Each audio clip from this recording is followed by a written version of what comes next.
El siguiente programa es apto para todas las edades. No contiene escenas de sexo o violencia.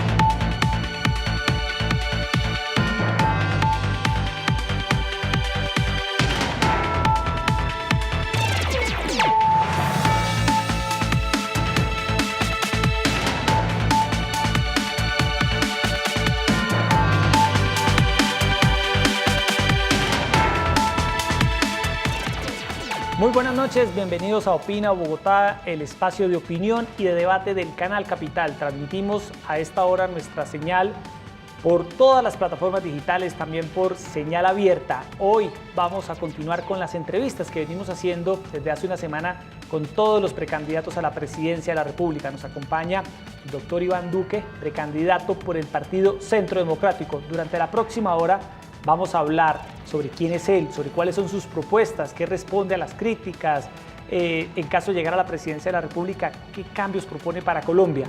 Ustedes pueden participar en las redes sociales dejándonos su opinión con el hashtag #OpinaBogotá. Erika Fontalvo, buenas noches. Hola Jessy, ¿qué tal? Muy buenas noches para usted, para nuestros televidentes en Bogotá, en Cundinamarca, en el resto del país. Gracias una vez más por estar con nosotros.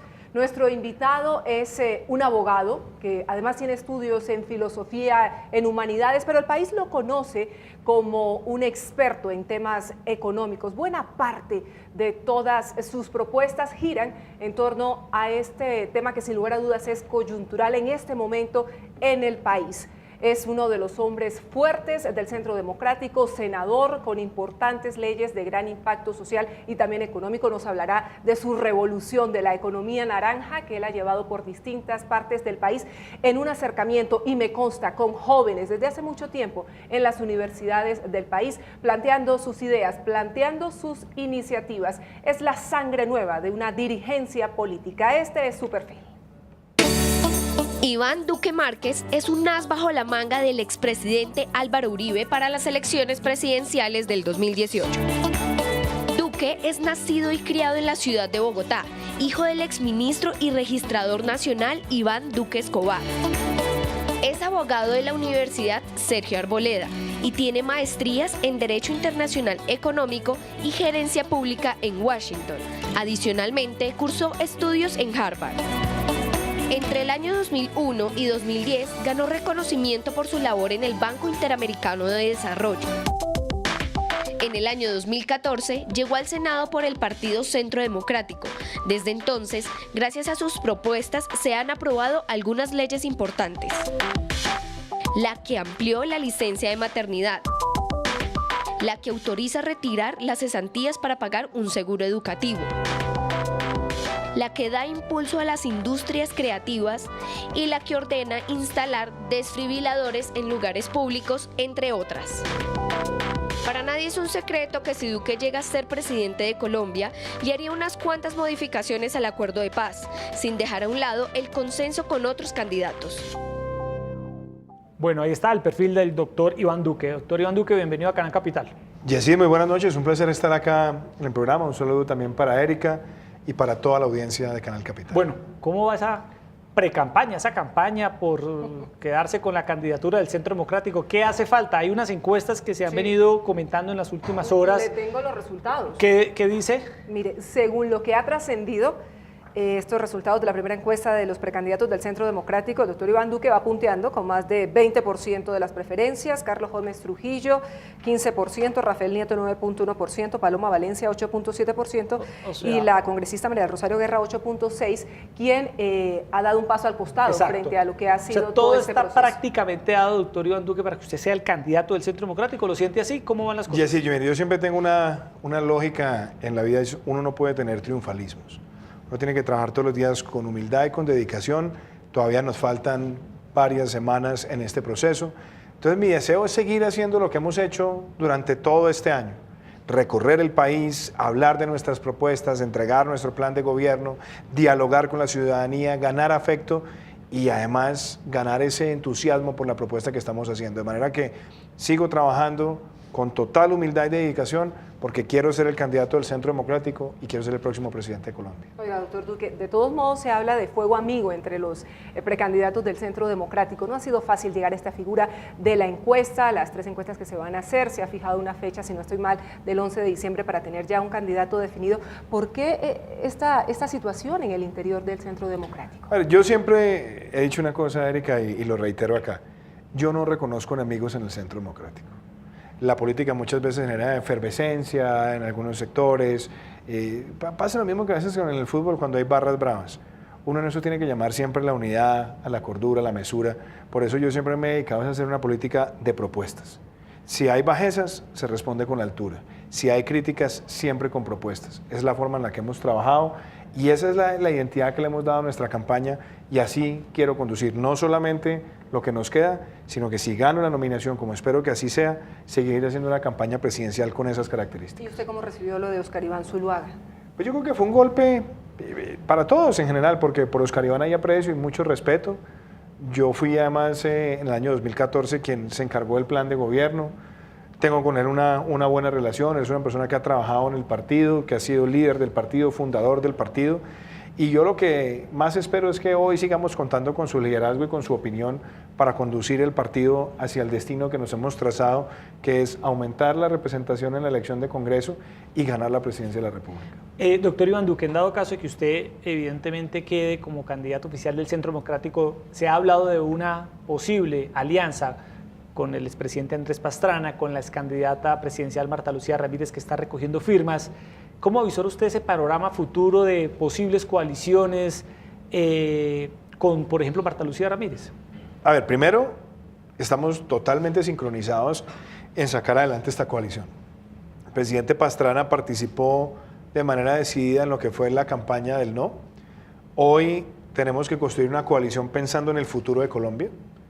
Ahí va a estar Marta Lucía, seguramente ahí estará Alejandro Ordóñez y hay que invitar a otros sectores. Yo quiero ver a Sofía Gaviria, por ejemplo, participando en ella.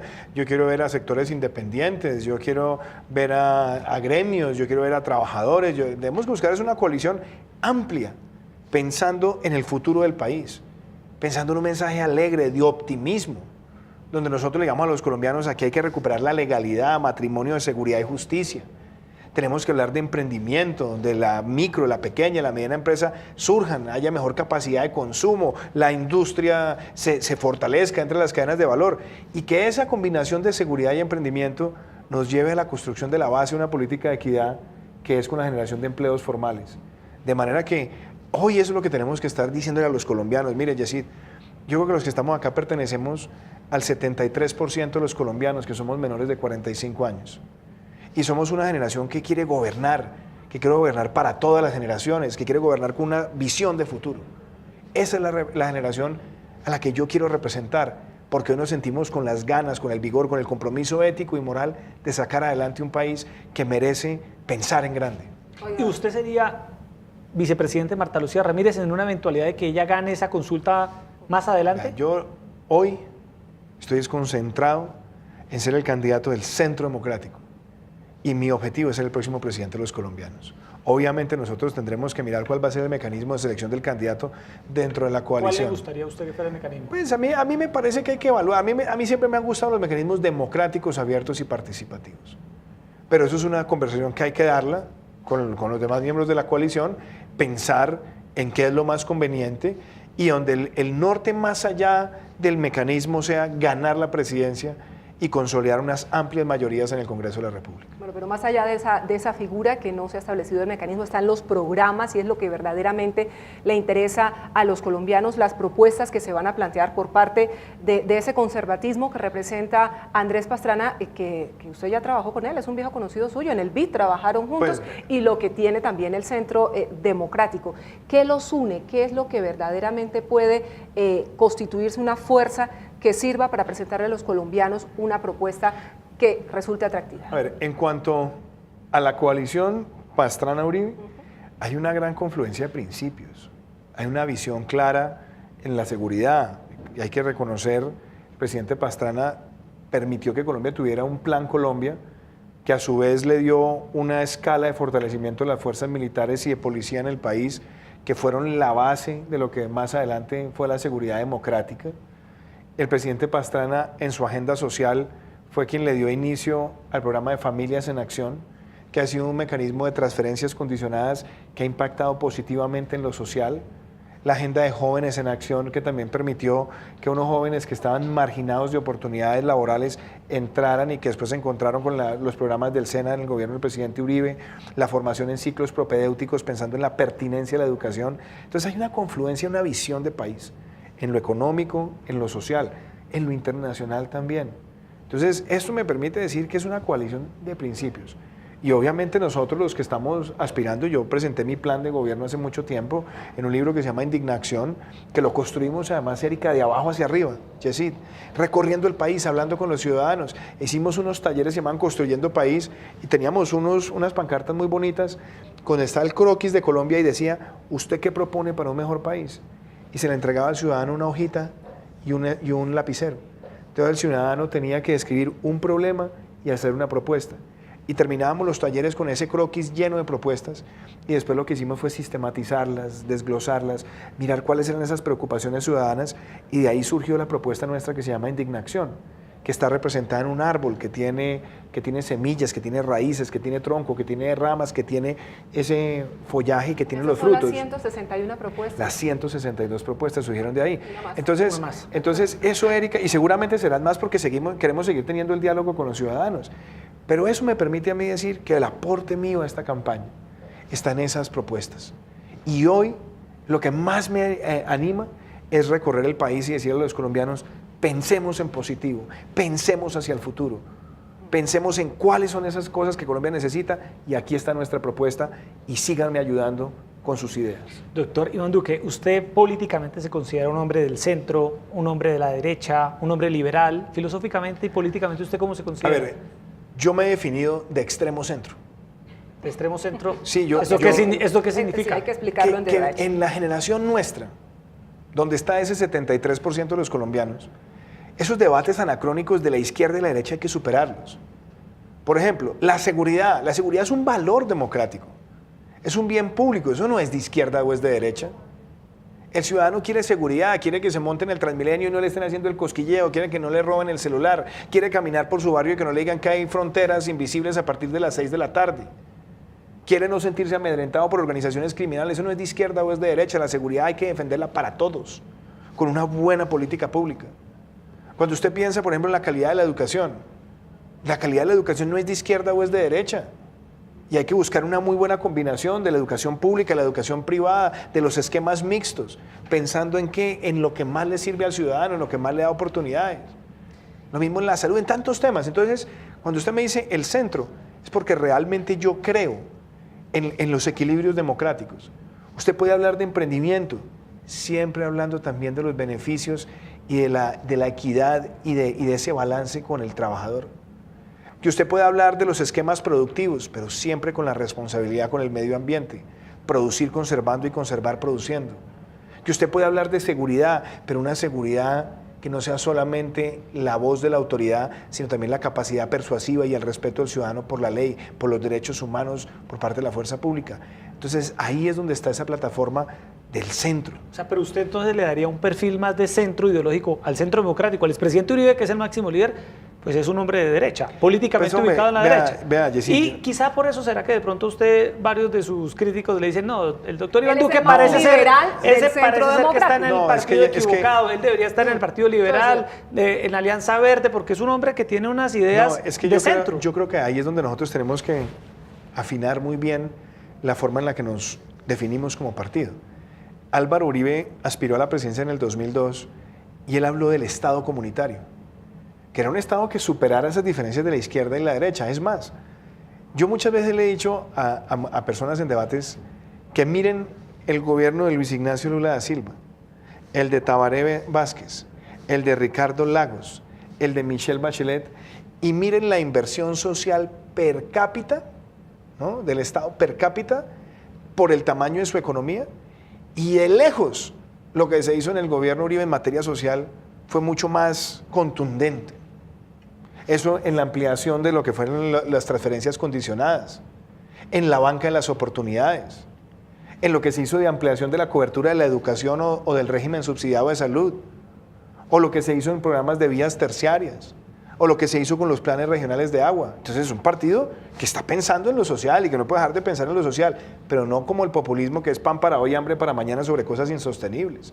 Y le digo una cosa, cuando usted ve lo que ha sido el Centro Democrático en el Congreso de la República, sí, hay una voz que nosotros hemos mantenido crítica hacia unos temas muy importantes para el país, como tienen que ver con el acuerdo de paz, pero este es el partido que presentó una ley para promover los carros eléctricos. Este es el partido que sacó la ley naranja de las industrias creativas. Este es el partido que presentó la ley del tamizaje neonatal para mejorar la política de salud para los niños que nacen en Colombia.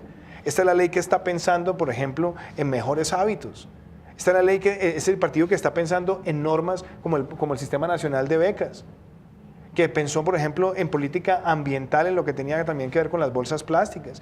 Entonces, es un partido que tiene una agenda muy importante, moderna, cercana al ciudadano, y pensada es en un país que supere ese tema de izquierda-derecha y miremos para adelante con políticas públicas que le sirvan a los colombianos. Y es un partido que también ha hecho una clara oposición al gobierno de Juan Manuel Santos, y particularmente usted en lo que tiene que ver con esos temas económicos que maneja también.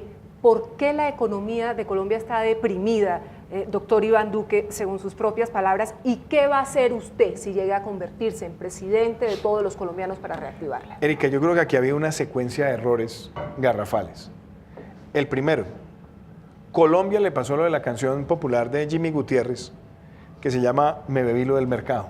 Sí. Aquí llegó una gran bonanza petrolera, una bonanza inmensa, de muchísimos recursos, y el gobierno pensó que esa bonanza nunca iba a terminar, y además pensó que el precio del petróleo iba a seguir a $100 el barril infinito. Y entonces, ¿qué hizo? Amplió los gastos permanentes y resulta que la bonanza era transitoria. Se cayeron los precios del petróleo y entonces viene la segunda mala decisión. Cambió petróleo por más impuestos. Entonces le subió los impuestos a las empresas, le subió los impuestos a los consumidores en un año de una alta inflación, y ¿eso qué hizo? Empezó a generar desconfianza en la industria, en el sector corporativo, en los hogares, y eso ha hecho que la economía se empiece a resentir. Entonces, ¿cuál es la alternativa a esto? Y aquí es donde está la propuesta integral. Primero, necesitamos tener una buena política de gasto público. Hay que eliminar el derroche, todos los gastos innecesarios hay que eliminarlos.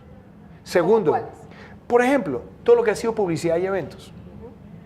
El país ha gastado mucha plata en publicidad y eventos en los últimos años. El país creó cualquier cantidad de agencias especializadas de responsabilidad vertical. El país aumentó la nómina en 27.000 cargos en los últimos 7 años. Solamente el año entrante son 7.000 cargos nuevos que valen 786.000 millones de pesos. Usted habría un recorte en el Estado. No, entonces, claro, pero ojo lo que le quiero decir. Entonces, primero, elimina el derroche. Y lo segundo, genera un Estado más eficiente, más austero. ¿Qué es un Estado eficiente y más austero? Que puede hacer ahorros permanentes y que gasta mejor. Por ejemplo, hoy en día, el 60% del presupuesto de inversión no va para inversiones económicamente productivas, es decir, es gasto de funcionamiento disfrazado.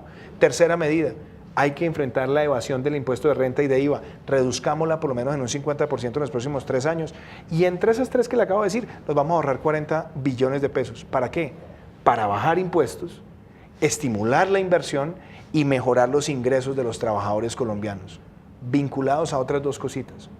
Hoy en día, una empresa tiene que ir a cualquier cantidad de ventanillas, que a la UGPP, que a la DIAN, que al INVIMA, que al ICA, que a Saicoya Simpro. Entonces esos son 14 ventanillas. Yo estoy diciendo, vamos a racionalizar esos trámites y vamos a crear la ventanilla única de comercio y emprendimiento para apoyar al empresario para que sea exitoso. Esa es la forma en la que vamos a reactivar la economía, Yesid. Y déjeme cerrar diciéndole esto.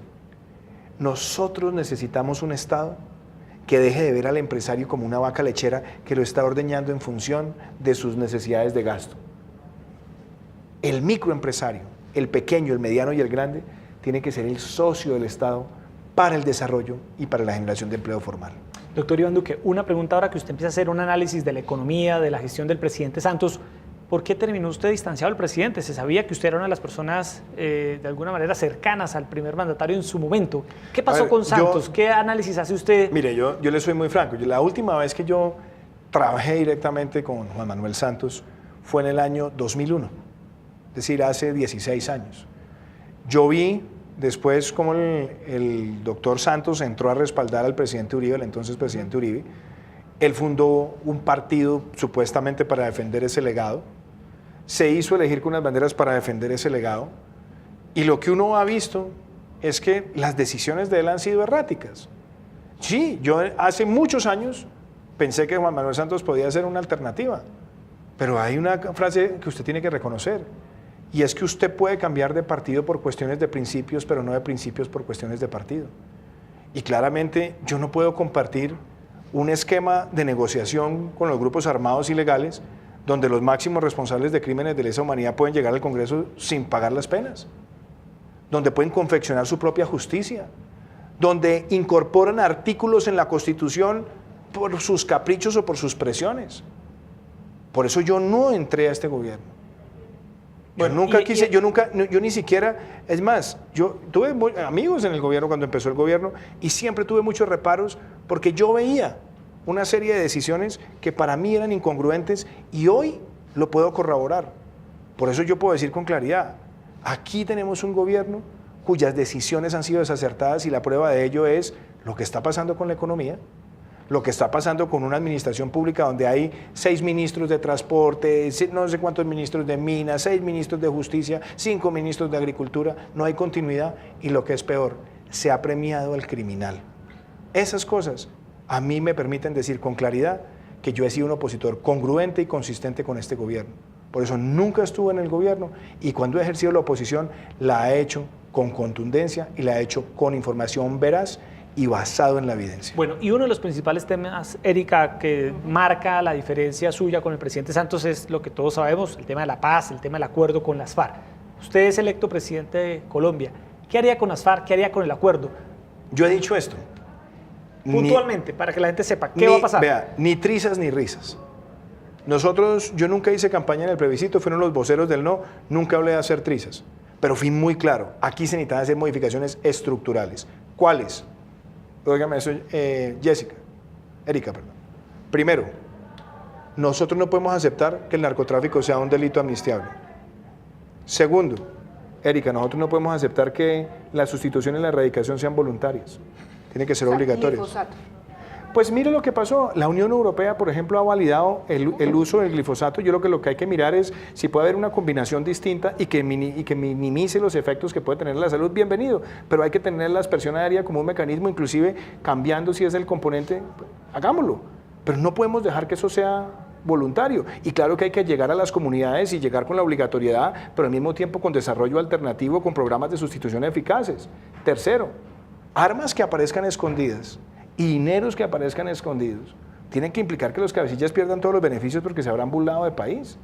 Y lo otro, la Justicia Especial para la Paz hoy permite que un criminal de lesa humanidad llegue al Congreso sin haber pagado sus penas, sin haber reparado a las víctimas, sin haber dicho toda la verdad.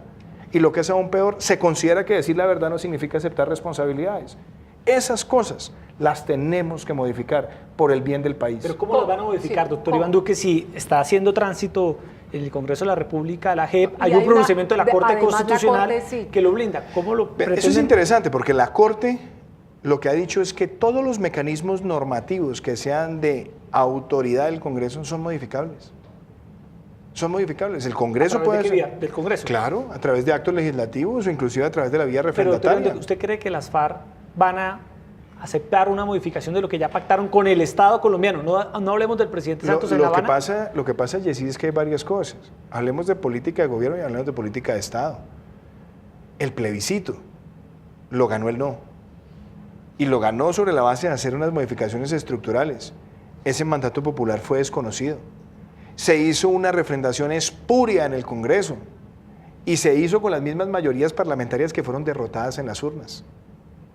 Y a eso agréguele que muchos de los componentes que tienen hoy, esas normas aprobadas por el Fast Track, que también fue rechazado en las urnas, necesitan que se defienda la legalidad y no las podemos dejar al garete porque van a generarle un problema gravísimo a la institucionalidad. Entonces, ¿cómo son los mecanismos de reforma? O en el Congreso a través de actos legislativos o a través de la vía refrendataria. Y usted me dice, ¿qué va a pasar con las FARC? Es que las FARC aceptaron la Constitución colombiana. Y si la aceptaron, tienen que aceptar que la Constitución se puede modificar por el Congreso o por la vía refrendataria. Para eso es que ellos están metidos en política, tienen que aceptar lo que la Constitución permite y tienen que acatar el fallo de la Corte que también permite. ¿Y se van al monte? A ver, dos cositas. ¿Cuánto no han amenazado con eso? Hoy aquí lo que tenemos que tener claro es que todo lo que sea desmovilización, desarme y reinserción de la base guerrillera, bienvenido, sin reincidencia. Y segundo, los cabecillas, que fueron los grandes responsables de toda esa larga vida criminal, tienen que estar sujetos a las normas que Colombia tiene hoy, porque eso fue lo que hicieron. Y en democracia tendrán que defenderse, pero no pueden estar en el Congreso los que han cometido esos delitos. Eso sería gravísimo para Colombia. Pero aún suponiendo que, llegara. Hay que cambiar la simultaneidad, ¿no? Entonces, usted cambiaría la simultaneidad de que pueden hacer lo que está probando. Es que yo siempre lo dije en la campaña del plebiscito. ¿Quieren participar en política? Perfecto, perfecto. Y busquen personas que representen esa organización en una estructura partidista, pero no los máximos responsables de crímenes de lesa humanidad. Es que esa es la afrenta que hay con las víctimas. Porque la propia Corte Penal Internacional siempre ha hablado de medidas proporcionales y efectivas. Hoy, ¿cómo quedó la JEP? Pueden llegar los criminales al Congreso, pueden recibir penas y dicen, no, pero entonces busquemos cómo se pueden hacer compatibles las dos. Simultánea. Sí. Y eso, al final, es una forma de burlarse de las víctimas en Colombia. Entonces yo creo que lo que hubiera sido importante es primero que hubiera sido una exigencia. Usted primero se presenta a la justicia, dice la verdad, repara a las víctimas, paga sus penas y después sí aspira a cargos de elección popular. Como además se contempló en una jurisprudencia de la Corte. Oiga, doctor Duque, pero eso en cuanto a los jefes de las FARC, que son los que encabezan las listas al Congreso de la República y demás.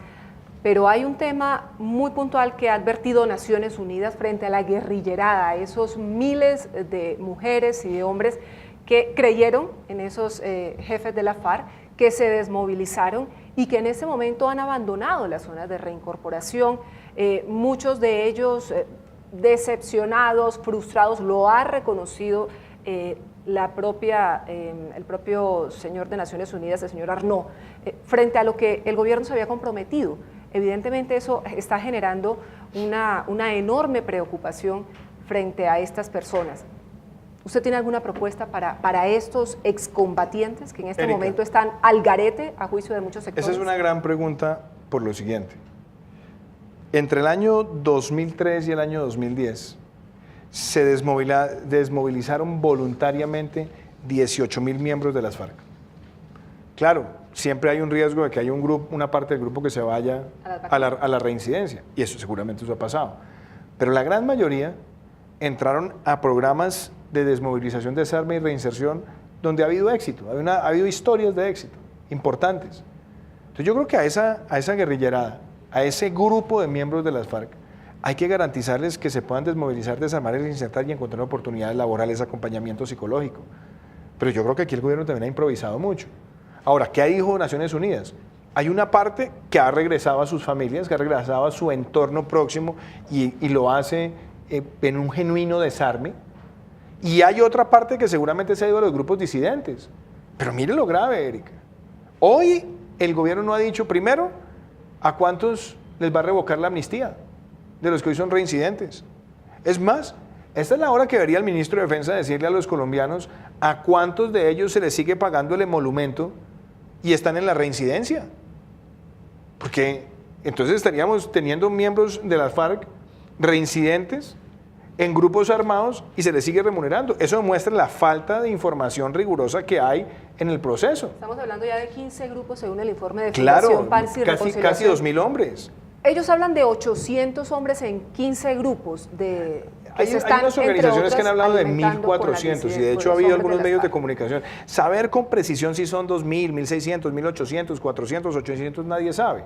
Entre otras cosas hay una gran debilidad. Nunca se conocieron los listados precisos de los milicianos.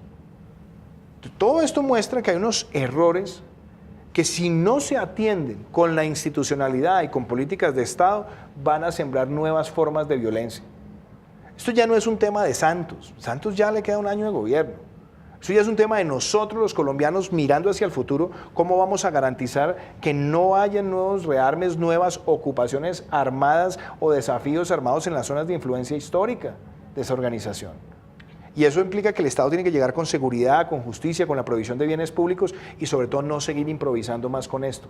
No tapemos el sol con las manos, reconozcamos donde hay errores y resolvámoslos dentro de la institucionalidad de la juridicidad colombiana. Doctor Iván Duque, a esta hora lo invito a que escuche qué piensan de usted personas que de pronto lo contradicen políticamente, para que usted responda a lo que ellos piensan. Vamos a escuchar al senador Iván Cepeda y al subdirector de la Fundación Paz y Reconciliación, Ariel Ávila. Bueno, yo respeto mucho al senador Duque, me parece un hombre que es serio en su trabajo, que tiene virtudes, que es respetuoso, que estudia los temas.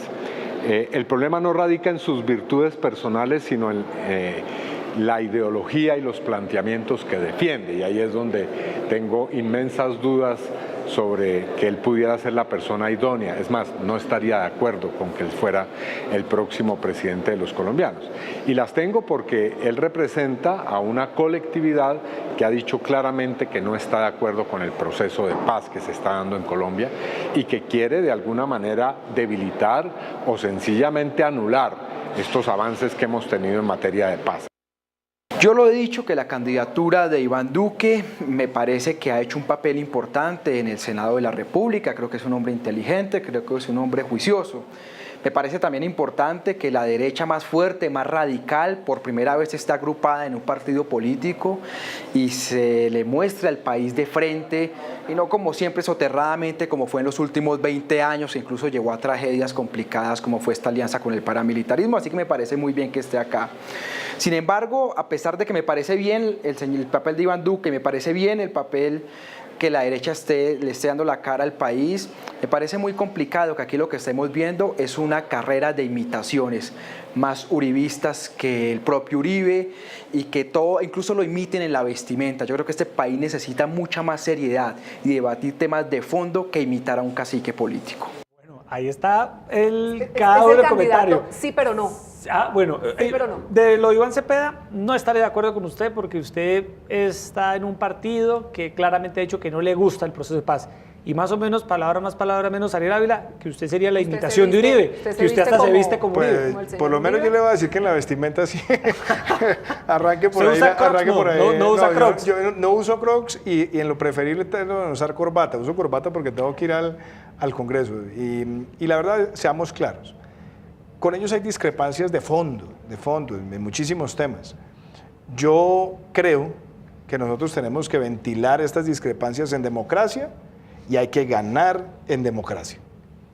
Y claramente, en las reglas de la democracia, nosotros fuimos al plebiscito el 2 de octubre, yo hice una campaña como vocero del plebiscito y cuestioné todo lo que eran concesiones a las FARC que hoy se han materializado.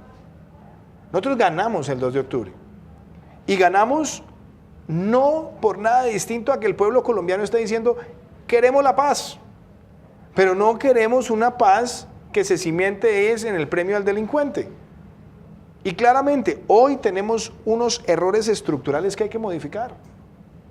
Y yo acepto la discrepancia, pero la vamos a ventilar en democracia. Yo espero ser presidente de los colombianos para ganar la legitimidad a modificar esas cosas que el país considera que hoy la están amenazando. Y eso de que usted no sería un presidente autónomo, sino sería... Hombre, mire, el que diga Uribe. Mire, sí, no tanto el que diga Uribe, sino no sería autónomo, sería Uribe en cuerpo ajeno, mire, lo que más o menos va a entender Ariel Ávila. Eso ha sido una caricatura que han querido plantear en el fragor del debate electoral.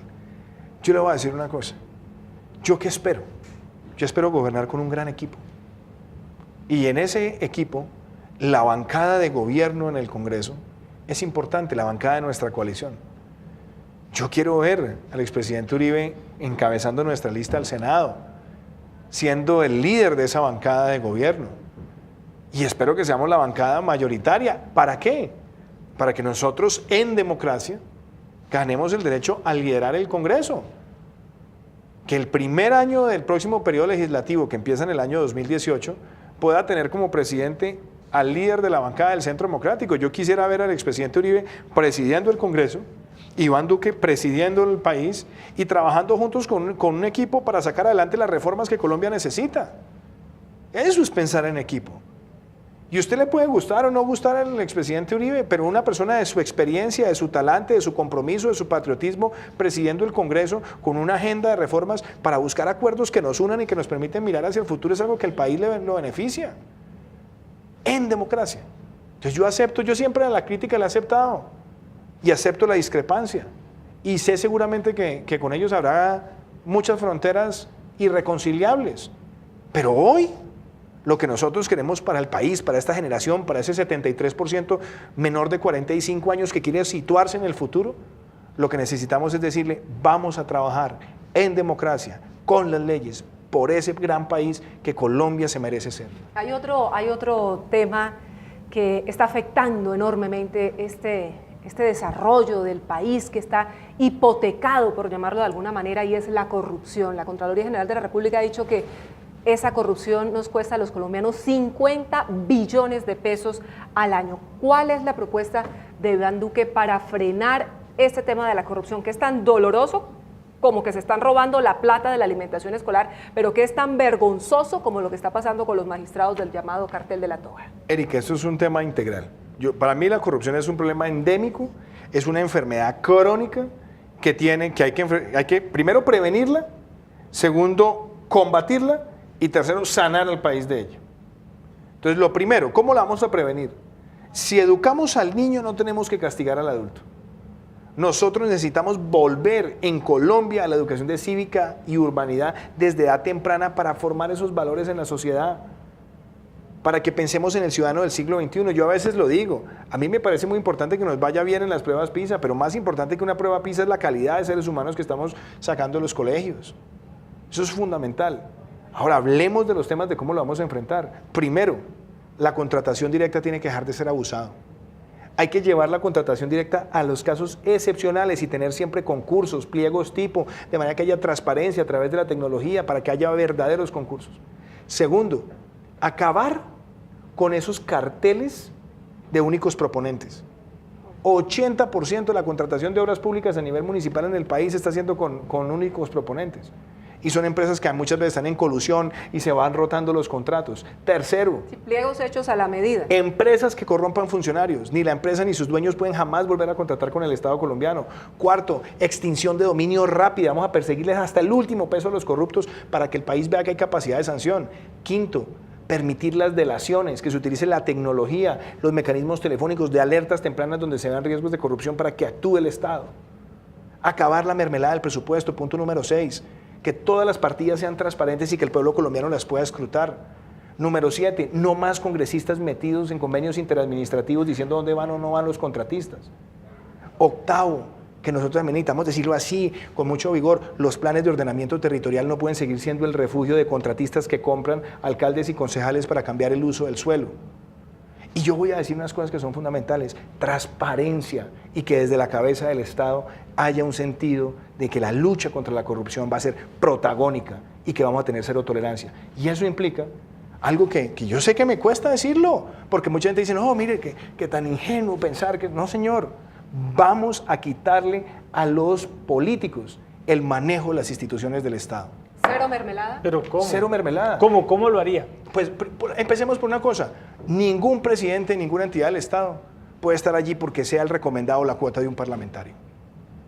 Usted necesita que las entidades del Estado tengan gente profesional, idónea, que la escruten, que le hagan todo el control político, pero no cuotas de caciques políticos. Y si cuando usted es electo presidente llegan los partidos que lo apoyaron el 8 de agosto, luego de su posesión, y le entregan las hojas de vida a la coalición de gobierno, ¿usted qué hará? Ahí es donde tiene que empezar la conformación de la coalición. Por eso yo no me he cansado de decirlo, la coalición nuestra no puede ser una coalición sobre la base de burocracia, de clientelismo, de repartija. Entonces, ¿qué hicimos? Entonces somos una generación que quiere gobernar a Colombia para seguir con los mismos vicios del pasado. No, señor, acá tenemos que llegar y sacudir esto y decirles, sí, queremos trabajar en equipo, ayúdenos a pensar lo que el país necesita. Claro, señores congresistas, que queremos llevar obras a sus regiones y ustedes las tienen que gestionar, está bien, pero no me le meten los dedos a la contratación.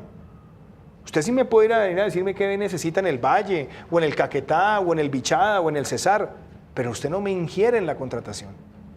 Eso es una forma de empezar a gobernar a Colombia con esos principios y con esos valores y ganándonos todos los días el afecto popular para tener la gobernabilidad y la legitimidad para sacar adelante esta agenda de reformas. Doctor Iván Duque, usted es experto en temas de economía, lo destacaba Erika Fontalvo. Dos preguntas puntuales sobre el tema económico. Uno, edad de pensión, ¿la aumentaría en su gobierno, sí o no? Y otra, de impuestos, para que también le responda a la par. ¿Aumentaría usted impuestos en Colombia? Entonces, primero, sí. El problema en este momento no está en la edad de pensión. No, yo creo que el problema está en este momento en cómo vamos a tener un sistema mucho más equitativo. ¿Qué veo yo? La forma en la que se están asignando los subsidios en el sistema pensional se están concentrando en las personas de mayor ingreso y eso hace que tengamos un problema estructural. Segundo, hay que ver cómo esas competencias entre regímenes se pueden resolver y hay que tener un pilar solidario muy sostenible para aquellas personas que están en mayor vulnerabilidad, que son donde están la gran mayoría de pensionados. El problema hoy en Colombia, para que lo digamos con claridad, hoy la población colombiana tiene 5 millones de mayores de 65 años, pero en 20 o 30 años vamos a estar en 15 y la cobertura pensional es muy baja, solamente 1 de cada 4 tiene pensión. Entonces, para poder llegar a la cobertura hay que formalizar la economía. ¿Cómo se formaliza? Con empleos. ¿Quién genera esos empleos? El sector privado.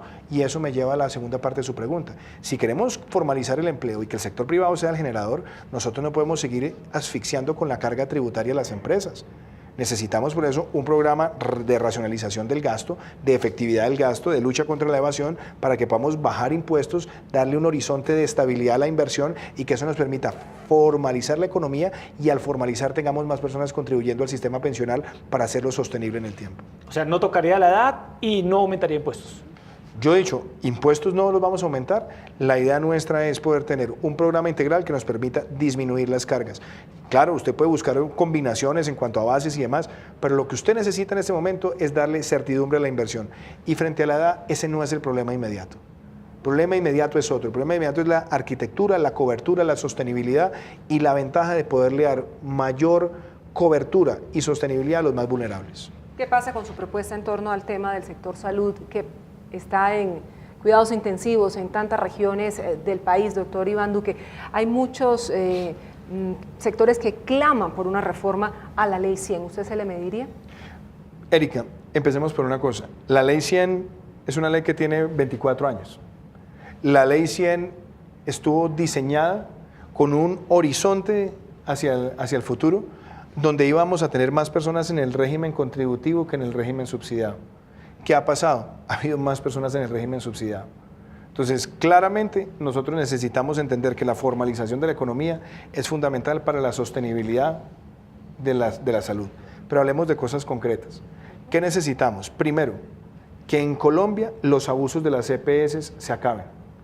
Y muchas EPS terminan abusando porque se les paga por el número de afiliados. Aquí hay que incorporar el componente de calidad, que nos permita sacar a las malas y quedarnos con las mejores. Que no solamente estén supervisados por la superfinanciera, por la supersalud, sino por la superfinanciera. Que además le demos al sistema una ley de punto final financiero, donde sepamos quién le debe a quién y cuánto, y tengamos un periodo rápido de cumplimiento de las obligaciones, tanto lo que deba el FOSIGA como lo que deba el sistema privado. Que nosotros empecemos a incorporar multas patrimoniales a aquellas EPS que tienen deudas de más de 90 días para que haya sanciones efectivas y no abusen de la red hospitalaria. Despolitizar toda la red de gerencia de los hospitales públicos en Colombia. Que nosotros tengamos políticas de trasplantes. ¿Para qué? Porque muchas veces una política de trasplante bien hecha es mucho mejor que un tratamiento crónico prolongado. Lo otro, historias clínicas en línea. Tener un mejor monitoreo de los precios de los medicamentos, sobre todo pensando en el usuario más vulnerable.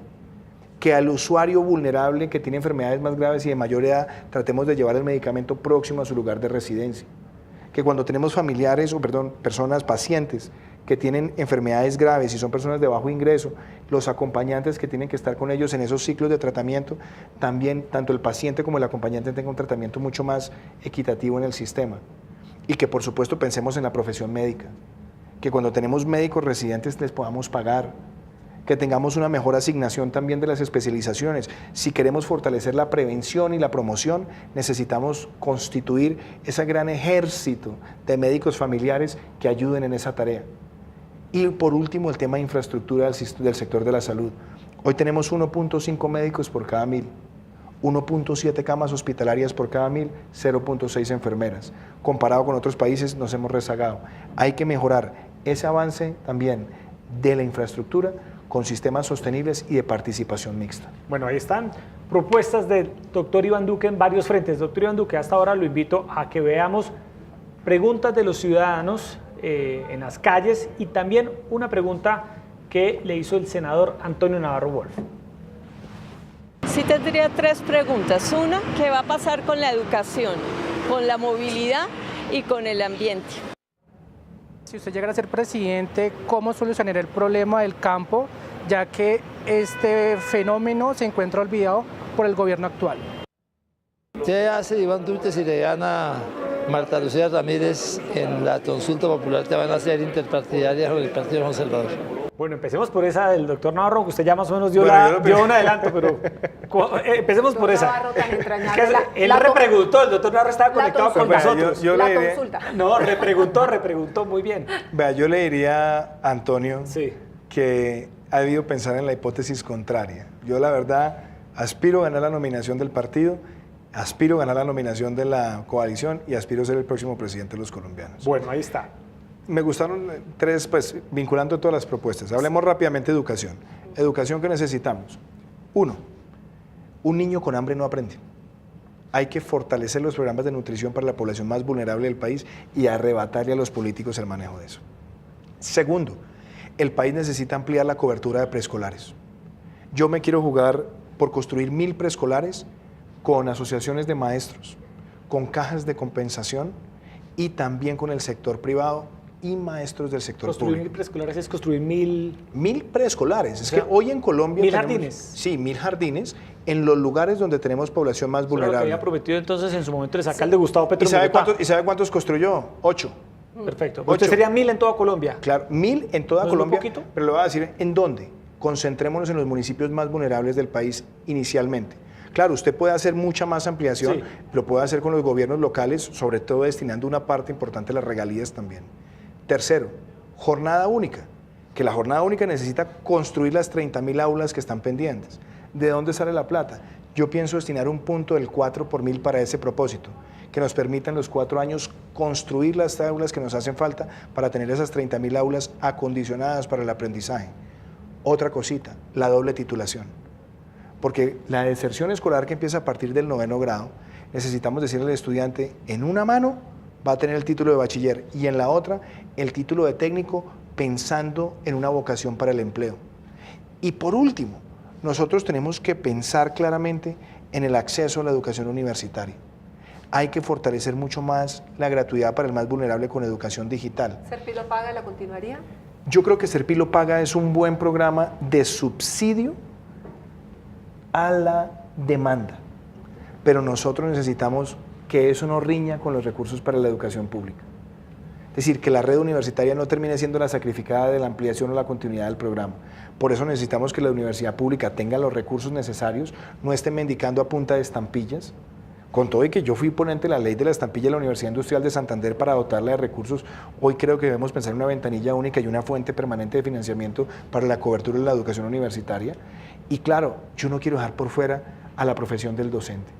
El docente en preescolar, que debe estar en el escalafón y hay que buscar muy buena formación. El docente en básica, primaria, en educación media, que necesitamos que esté motivado, que tenga un buen sistema de evaluación, que lo acompañemos, que le ayudemos a especializar, que tenga una remuneración proporcional al esfuerzo que haga, que esté dignificado ante la sociedad, que tenga acceso a bienes y servicios. Pero esa visión integral es la que a mí me permite decir, no la queremos jugar por la educación como la base del capital humano. Movilidad tiene que ver con el diseño de las ciudades. Las ciudades no pueden seguir creciendo desordenadamente. Las ciudades tienen que pensarse muy bien en su expansión, en la combinación de herramientas. Yo, por ejemplo, he hecho mi vida en Bogotá. Bogotá va a tener una línea de metro, pero aquí tenemos que pensar el metro es para los próximos 50 años. Bogotá tiene 1.680 kilómetros cuadrados y va a tener apenas una línea de menos de 27 kilómetros comerciales. ¿Comprometería recursos para una segunda línea de metro? Es que yo creo que de pronto en los próximos 4 años va a ser muy difícil porque hay que primero terminar esta primera línea, pero yo sí creo que hay que empezar a vislumbrar que Bogotá en los próximos 50 años necesita por lo menos tener 3 líneas más. y obviamente esas 3 líneas tienen que ir acompañadas también de las troncales que podamos tener de buses como Transmilenio, también de algunas vías expresas rápidas y al mismo tiempo fomentar que la densificación de la ciudad permita que tengamos transportes limpios como la bicicleta, inclusive también hay que pensar en el tren de cercanías, tienen que ser complementarias, pero el problema de la movilidad hoy es de toda Colombia y es por el mal diseño de las ciudades. Y política agraria que nos preguntaba también el televidente. Y ambiental también. Bueno. Agraria y ambiental. Claro, va de la mano. Por ejemplo, para mí es fundamental que en una estrategia ambiental nosotros tengamos en cuenta cosas ambiciosas, que además lo voy a vincular un momentico con la movilidad. Sí. Pensemos en un parque automotor limpio, cada vez más limpio. Pensemos que de pronto Colombia hacia el año 2040, 2050 sea un país que ya no tenga vehículos de combustión. Pensemos además en que el Sistema Nacional Ambiental se proteja, en que entendamos que lo ambiental no es un costo ni un pasivo, en que protejamos las cuencas, en que protejamos los páramos, en que tengamos esos ecosistemas diversos bien protegidos y adicionalmente que pensemos en los parques nacionales como un espacio de buena recreación, de buena admiración y que le sirvan a la sociedad colombiana como un todo. Pensemos adicionalmente en todas las políticas de mitigación del cambio climático, reciclaje, reducción, reutilización, en reducir la huella individual de carbono, en que en esa cívica que estoy planteando del siglo XXI también formemos a los niños con ese amor por lo ambiental y por la protección del ecosistema, que eso hace parte también de esa visión, y que todos los esquemas productivos en el país tengan la conservación como línea de acción. Yo inclusive cuando escuchaba la propuesta del señor que hablaba de agricultura, nosotros necesitamos que la frontera agrícola no se expanda a expensas de mayor deforestación, sino que podamos ser mucho más eficientes con la frontera agrícola que hoy tenemos, que podamos mejorar las productividades por hectárea, pero eso requiere que en la política agropecuaria llevemos la inversión, formemos una base agroindustrial importante, trabajemos con el pequeño productor, desarrollemos distritos de riego, tengamos reservorios de agua, trabajemos en centros de acopio, busquemos sistemas de intermediación que no sean lesivos para el pequeño productor, como ya hay algunas aplicaciones tecnológicas, utilicemos la tecnología satelital para tomar decisiones relacionadas con cosecha, busquemos los microseguros y insertemos la agroindustria y el pequeño productor en las cadenas de valor de seguridad alimentaria para Colombia y para la exportación. ¿Fracking sí, fracking no? Erika, yo creo lo siguiente, el fracking no puede hacerse en muchos lugares del país porque afectan acuíferos subterráneos. El fracking no puede hacerse en muchas regiones del país porque afectan ecosistemas diversos. El fracking no puede hacerse en muchas regiones del país porque tienen fallas geológicas donde pueden acelerar de pronto sismicidad. Entonces, lo que es muy importante es que esta discusión la tengamos con total seriedad, con los expertos, con la industria, con la academia, con las comunidades, y mirar si es que en Colombia se pueden hacer algunos pilotajes que no pongan en riesgo nada de eso. Pero la consigna tiene que ser clara. Nosotros no podemos sacrificar ni los ecosistemas diversos, ni los acuíferos subterráneos. Esas discusiones se tienen que dar con mucha seriedad y sobre la base de entender que lo ambiental es un patrimonio de todos los colombianos, como también lo es el agua. Doctor Iván Duque, ¿usted considera, como dice el expresidente Uribe, que hay una amenaza castrochavista en Colombia? Le voy a contar esto, Yesid. Hay una película que me regalaron hace unos meses, se llama Carlos Andrés Pérez, 2 intentos, que es la historia del expresidente Carlos Andrés Pérez. Y la segunda parte, que es su segundo gobierno, habla mucho de qué fue todo lo que pasó antes de la llegada del chavismo. Y uno sí se da cuenta que el chavismo y el populismo puede aprovecharse de muchas circunstancias, como por ejemplo, una economía que se está desacelerando, que haya mucha corrupción en los partidos políticos, que adicionalmente haya algo de descontento social. Entonces el populista llega y vende la indignación como su bandera, y resulta que lo que termina enquistando es el pan para hoy, hambre para mañana. ¿Y quién sería ese castrochavista, la colombiana? Entonces, primero, a ver, seamos francos. Sí. Aquí hay muchas personas que han sido apologistas de ese modelo por mucho tiempo. Uno que gobernó a Bogotá y mal gobernó a Bogotá. El señor Gustavo Petro. Sí, bueno, él fue el primero que trajo a Chávez en Colombia en los años 90. Él ha sido un apologista del sistema de gobierno en Venezuela. Entonces, claramente, ese riesgo del populismo está. Y lo peor que le puede pasar a Colombia es que nosotros empecemos a tener una estigmatización de sectores. Humberto de la Calle sería castrochavista. Pero déjame, yo termino con esto. Ahí es donde están los riesgos. Y los riesgos, ¿cómo se previenen? con una visión de país integral, de futuro, donde pensemos en que las cosas sean sostenibles, en un sistema donde hay una economía de mercado, donde hay iniciativa privada, más microempresarios, más pequeños, más medianos, más grandes empresarios, ciencia y tecnología, energías renovables, donde economía naranja, industrias creativas como las que ahora se están también desarrollando con mucho ímpetu en Bogotá. Todo esto, en el Bronx, todo esto es lo que tenemos que poner en la agenda. Pero usted me dice, ¿es una amenaza castrochavista? Yo le digo, es la amenaza populista. Y al populismo tenemos que derrotarlo en las urnas con estas ideas pensando en el futuro. Bueno, usted ya dijo que Petro era una amenaza castrochavista. Yo dije, Gustavo Petro es un populista. Okay. Y además lo hemos dicho, hemos tenido confrontaciones. Sí. Porque yo creo, por ejemplo, que él promueve muchas cosas que no sabe ni siquiera con qué las va a financiar, pero además ataca las propias fuentes de ingresos con las que se pueden financiar. Bueno, muchos sectores del Centro Democrático dicen, el ala más radical, que Humberto Lacalle también es un castrochavista. ¿Usted lo considera? ¿O es el candidato de las FARC? Es que yo le voy a decir lo siguiente. Sí. Yo hago política con argumentos. Y yo hago política primero sobre la premisa de que esto no es un tema de descalificaciones personales. El señor Humberto Lacalle, el doctor Humberto de la Calle, para mí lo que encarna es un mal acuerdo que ha conducido a Colombia a premiar al delincuente. Eso es así de claro. Eso es lo que para mí representa él en esta campaña. No el candidato a la FARC. Él es el defensor de unos acuerdos que nosotros hemos combatido en democracia. ¿Por qué? Porque premian al delincuente. ¿Por qué? Porque el criminal de lesa humanidad acabó manoseando la Constitución. ¿Por qué? Porque esta es la hora de un año después que no conocemos las rutas del narcotráfico, el paradero de todos los niños que fueron reclutados ilegalmente, los secuestrados que duraron años en las FARC y que seguramente están en algunas fosas comunes y no han dicho dónde están. Eso es lo que para mí él representa. Él representa ese acuerdo porque él fue el que lo negoció. Y entonces en democracia, en discrepancias democráticas, tenemos que derrotar esa visión. Y esa es la forma en la que hay que tener la aproximación con el competidor. Ya que estamos hablando de candidatos, estamos refiriéndonos a los aspirantes a la presidencia, ¿por qué usted es mejor candidato que Germán Vargas Lleras? Erika, por una sencilla razón. Coherencia, congruencia, para empezar. Yo llevo 3 años y medio en el Congreso y desde el primer día estoy diciendo, mire lo que va a pasar con la economía. Y todo lo que empezamos a decir pasó. Pero además no nos hemos quedado en la crítica. Hemos estado con las propuestas.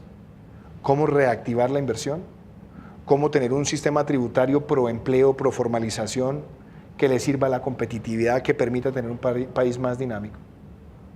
Lo otro, nosotros le hemos planteado al país qué se debe hacer en materia energética. Nosotros le hemos planteado al país qué se debe hacer para evitar que estos acuerdos terminen afectando la institucionalidad. Eso es una cosa que me define a mí como candidato. Pero lo que no puede pasar es que un candidato que además tenía la defensa del acuerdo de paz, o si no lo llame la defensa, dígale la anuencia, pues hoy pretenda ser el opositor. O un candidato que respaldó las reformas tributarias de Juan Manuel Santos que han generado tanto daño, hoy no puede ser el adalid del sector privado. Es un tema de congruencia y es un tema de coherencia en el mensaje. Eso me diferencia. Y habrá muchas más diferencias. Yo, como le digo, yo represento ese 73% de los colombianos que queremos un país donde haya más dinamismo, donde podamos pensar en la legalidad, en el emprendimiento, en la equidad de manera integral. Y más respeto por las mujeres también. Como mujer se lo digo, eso es clave que lo tengan en cuenta los candidatos. Erika, en mi programa yo lo he dicho clarísimo. Aquí nosotros necesitamos vencer el machismo en Colombia. Y el machismo en Colombia empieza porque no nos estamos preocupando de los hombres que estamos formando. Por eso cuando yo hablo de las cátedras de cívica y urbanidad es para que formemos hombres íntegros, que respeten a la mujer y además que tengamos mujeres que sientan que no tienen límites para aspirar a triunfar en la vida en cualquier profesión. Porque eso es un país que le abre verdaderas oportunidades a la mujer y que entendamos que la mujer tiene que ser protagonista del desarrollo de nuestro país. Entonces ahí le he dicho cosas que me diferencian. Y además no se trata ni siquiera de un tema de diferenciarme con Germán Vargas o con uno o con el otro, porque yo creo que para uno posicionar el producto de uno no necesita desacreditar el de los demás. Yo presenté 162 propuestas, he caminado Colombia, he hablado con los ciudadanos Y mi invitación es a que soñemos con ese país del futuro, con optimismo, con alegría. Y que le digamos a los colombianos, hay que vencer ya a la criminalidad, a la corrupción, porque esa es otra que yo quiero decirles a ustedes. Aquí no puede haber unos que dicen, no, es que la corrupción hay que combatirla, y al otro lado entonces le piden la indulgencia a los señores de las FARC. Yo pregunto, ¿es que acaso reclutar menores no es corrupción? ¿O narcotraficar no es corrupción? Pero o cometer crímenes sistemáticos contra la mujer no es corrupción. Acá tenemos que entender que la corrupción es sinónimo de criminalidad y que por eso no podemos diferenciar al criminal. Doctor Iván Duque, se nos empieza a acabar el tiempo. Una pregunta antes de entrar con algunos nombres que le voy a decir y usted nos dirá qué palabra se le ocurre. Si en la segunda vuelta en las presidenciales en Colombia, en una hipotética segunda vuelta, pasa Germán Vargas Lleras y un candidato de centro izquierda, ¿usted por cuál votaría? Vea, Yesid, yo esa hipótesis no la tengo en este momento. Todavía. Porque nosotros vamos a representar al Centro Democrático, a la coalición, y vamos a llegar a la presidencia de la República. Sin Vargas Lleras. Las coaliciones se tienen que hacer sobre la base de una visión de país, programática y de principios. Y estamos abiertos a hablar de principios, pero no de matrimonios por conveniencia, no de pactos burocráticos, no de pactos clientelares. Bueno, empezamos con los nombres y usted nos dice qué palabra se le ocurre. Álvaro Uribe. Gran líder, gran patriota. Nicolás Maduro. Criminal de lesa humanidad. Timochenko. Criminal de lesa humanidad. Fernando Londoño Hoyos. Líder del Centro Democrático, periodista, hombre valioso. María Fernanda Cabal. Representante de la Cámara del Centro Democrático. Oscar Iván Zuluaga. Fundador del Centro Democrático Gran Colombiano. Gustavo Petro. Populismo. Marta Lucía Ramírez. Mujer líder, mujer capaz, también una patriota.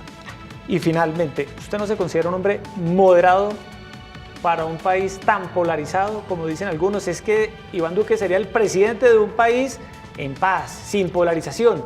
Pero en medio de esta polarización en Colombia, doctor Iván Duque, es un gran partido. Exacto. ¿Cómo a usted se lo han dicho muchas veces? Al contrario, Yesid. Es necesario. Hoy, este 73% de los colombianos menores de 45 años que queremos gobernar para todos, queremos gobernar un país donde todos quepamos, donde podamos tener diferencias, pero también pensemos en las cosas que nos unen.